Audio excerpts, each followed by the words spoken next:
All right, what a program. So, yeah. You can see how much talent there is in this city, and that's just barely touches the surface. We have so much, and so it was great to be able to bring this little program to you. Now I want to invite up onto stage a lot of the people who helped to make these projects. I'd like to invite the director of 18 to 35, Rahul Chakravarti, Luisa Alvarez Restrepo, writer of 18 to 35. Come on up, guys. Just come on up the stairs as I call your name, and you can take one of those seats. Justice Beck, the director of In the Hive, please come up. Paula Vergara, director of Arrivants, and Federico Perenez, please, cinematographer for Arrivants, the universal language. And Maya Kelly, No Dogs, No Jews, come on up. And Genevieve Lefebvre, come on up, director of The Last Reel.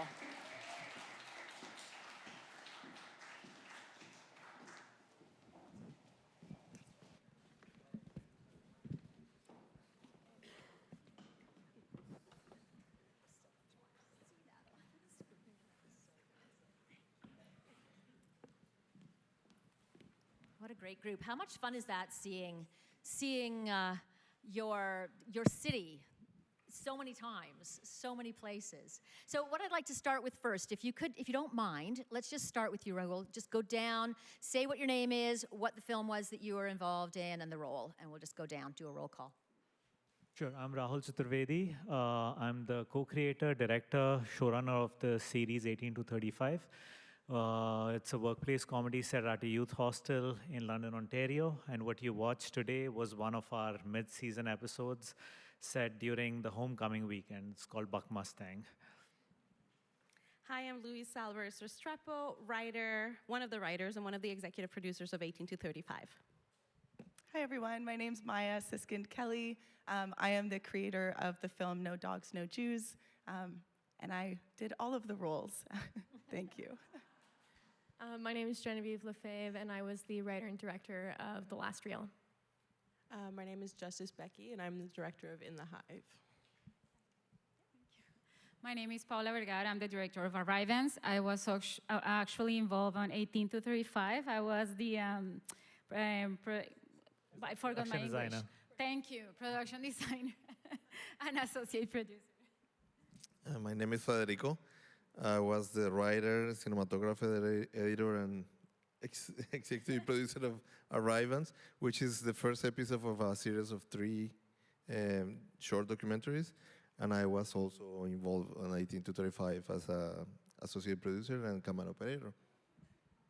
Amazing. Okay, so we are going to go to you guys for questions in a moment, but I've just got a question for everybody first. I'm going to go one film at a time, and so the pair of you will have to kind of answer, because we've got a lot of people to go through and not a whole lot of time, unfortunately. So the two of you, Raul, Luisa, what a fun film. My goodness, how long did that, what was the spark? And it's something I have to tell the crowd here that I'm particularly proud of, because these guys won the pitch at the Ontario Screen Creators Conference, which the film festival runs. And so tell us about, So tell us about the spark of the idea and how this got started. So very quickly, this got started with us wanting to make a workplace comedy. And then thinking of a workplace that we hadn't seen before. We both had experiences in our writer's room. We had experiences in hostels. We felt like hostels were really fun places that hadn't been seen before. And then we came up with this idea of, or landed on this idea of people coming to London, Ontario, but all wanting to go to London, England, and accidentally ending up here in the wrong London. And that's how, that was the spark, that was the idea that we pitched 2 years ago, actually, and this is, it's real now. But we also have to say thanks to City Plaza, because the thing was shot next door, actually, at the Fox and Federal. So that actually played for our hostel. We shot it over 8 days. And so, yeah, just stayed there. And the airport as well were really kind, let us shoot there. So we found a lot of help within this city. Paula and Fede, you know, being from the community, we're from London, but we have family here. They're able to connect us to a lot of crew as well from here. And so we're really happy to have a lot of Londoners on the production. It was fantastic. And it's going to be, where can people see it if they want to see the whole thing? It's on Bell 5 TV1 now, and we've been getting a lot of support. We were one of Globe and Mail's shows to watch last weekend, so it's been great so far, and we'd really love your support with it. It's wonderful. Thank you so much for bringing it to us. There may be questions from the audience, but we'll come back around to that. So, Maya, that film has so much heart. What a beautiful film. Tell us, were there any surprises along the way did you uncover anything that you didn't know before? What a great question. I would say the surprises didn't come in the story. It is a story that I grew up. It has always been, an intention of mine in my life to capture this story, and oral histories, I think, are so important. And it's, I really wanted to create this, but of course, you need the time to do it. And so I had not yet done it. I had the opportunity within my master's program to sit with this and actually create this project. So I did it in the span of 6 weeks initially. And I was actually living in LA at the time. And so I would say the surprises came more in the logistics of, I was very lucky to interview JJ, one of our stars, in LA in person. But I had the help of my mom, Kathy, who set up the Zoom interview with my grandpa Bob and my uncle Paul in London. And so we navigated the intricacies of the being in different countries, being in different time zones. And so I would say that was the more uncertain part of the film. But no, I knew the story, and I'm just really happy that I'm able to not only memorialize that oral history for my family and for generations in our family to come, but that I'm just really grateful that I'm able to share it with the wider London community as well. Oh, that is so, so lovely. Thank you so much for bringing that, and I know there's going to be questions. Genevieve, I want to talk to you about the last reel. So tell me, what was the spark of that for you? How did you realize you wanted to do, I don't think there's anybody here that doesn't know the Highland and love the fact that we've still got a fabulous art house cinema in this city. Yeah. And I hope when it's, not festival time that you guys go there all the time. So tell us, where did you come up with this idea? Why did you want to do this? Well, the Highland is a really important place for me. As a movie lover, I go there all the time. The first screening I had there was The Shining. Also the first time I ever saw it. So it was a really important place for me. And I made it in school at Fanshawe College, and it was really important for me to share the theater with all my classmates, because a lot of people didn't know about the Highland. So that's kind of where I got it from. And not only just talk about the Highland itself, but how important it is to the film community here in London. I love that. Thank you. Thank you for doing the film. And Justice, I think Maya had it completely right when she said, there is just so much talent in this city. So how did you come to this story? I attended just one Juge Mike night before kind of coming up with the idea for In the Hive. It only took one night to see that Juge is something special, and that Mai has created something special by making it such a safe space for all artists. There's music videos, there's films, there's musicians who perform there. It's just such a great space. It was so inspiring. Truly, truly. Were there any big challenges with shooting that? Honestly, with Mai giving us the space, it made it so easy to shoot. I really ran into no issues. Everybody was so easy to work with and welcoming, and it was a really great experience. Oh, wonderful. Now, Paola and Federico down at the end. Arrivans. This is a project. How long have you been working on this project? Well, actually, we pitched this project against 18 to 35, and we ended up working together. So it's been 2 years now that we've been working on the project. And how many episodes? You said three episodes. We have 3 episodes. How do you? There's like Maya at in the Hive said, there's so much talent here. How did you find your people for that? Well, we've been working with musicians maybe for the last 8 years. We've done a lot of music videos, and we are very involved with the community and Corey and the music office. And also we have a lot of friends that are immigrant musicians. So when we hear their stories and the challenges and everything and being involved in the community, that's when we decided to show the story because we got to know them. And is there somewhere that everybody can see the other 2 episodes? Yes, the series is living at Stratfest at Home, which is a digital platform from the Stratford Festival. Great. And everyone can see the 3 episodes there.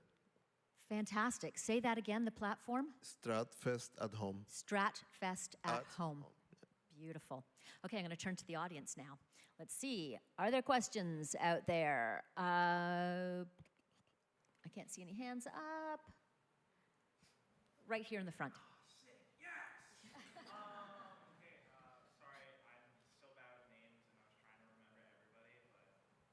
you remember the film? For 18 to 35, what would you say was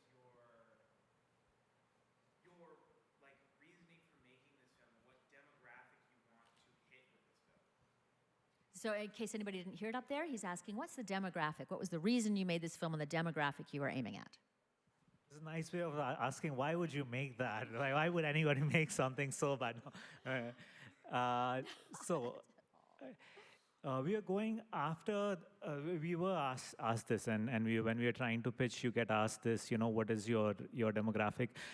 We were going after probably millennials and, older Gen Zers, folks that have traveled through hostels, and there's a bit of nostalgia there.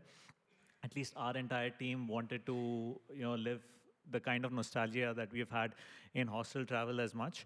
And then this came up after COVID because we're not traveling as much and we're not, going to places as much. So part of it of the inspiration was to inspire travel around Canada more.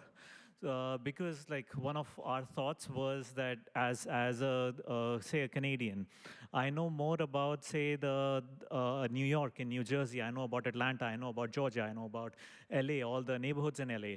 But I do not know about Scarborough. I do not know about Guelph. I do not know about London.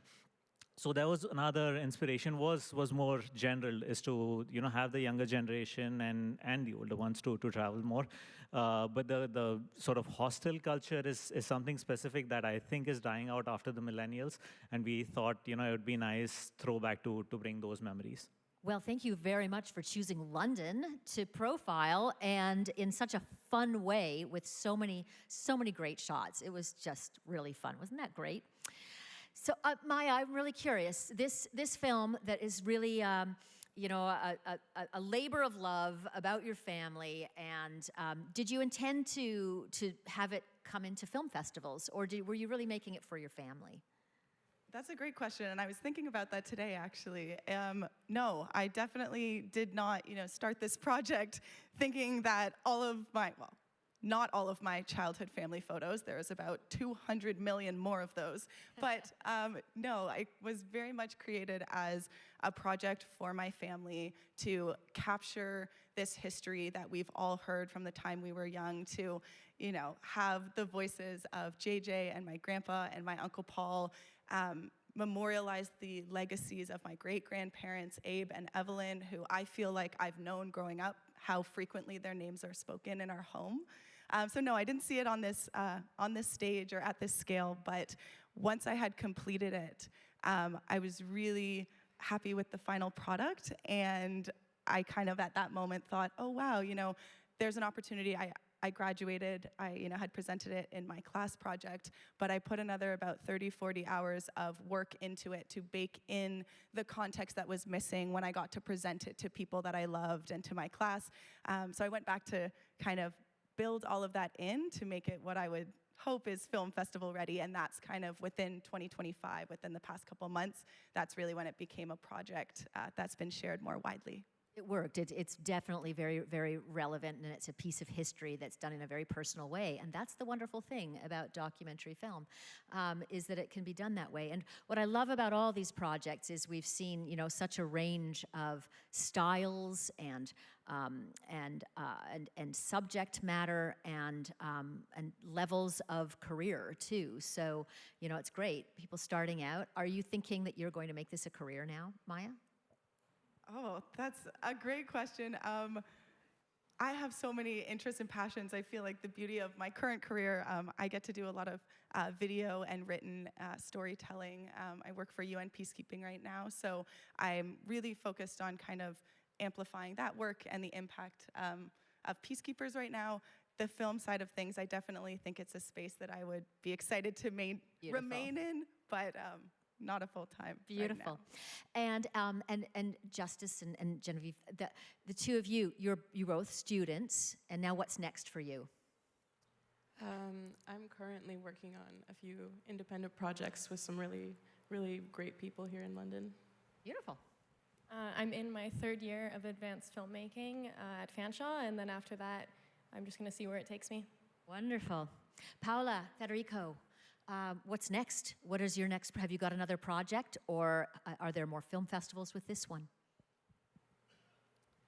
Yes, we submitted the 3 episodes as a series for a couple of festivals. We're waiting to hear from them. And we are working on a short feature film we're trying to finish for the last 2 years. And co-producing an international film, feature film, right now with Mexico and Colombia. Wow, wonderful. Cannot wait to see more work from you. Always love your work. We should also, got to be honest, these guys do a lot of work around the festival, and they're so supportive and just wonderful. We absolutely love Half and Half. They do great work. So we're out of time. I have to say one more thing. There are quite a few of you that didn't get ballots on the way in. Please, we want you all to vote for these films for the Audience Choice Award, the Old Oak Audience Choice Award. And so get your ballot on the way out. We did make more, rushed to the photocopier and stapled them all together and made more for you so that you can all vote. So these guys will be hanging around out there for a little while. Please go up to them and chat with them. And there's more films. We've got another, 5 days at the festival now, so we're right at the halfway point. Thank you so much for coming today, and thank you guys so much for bringing your films. Thank you.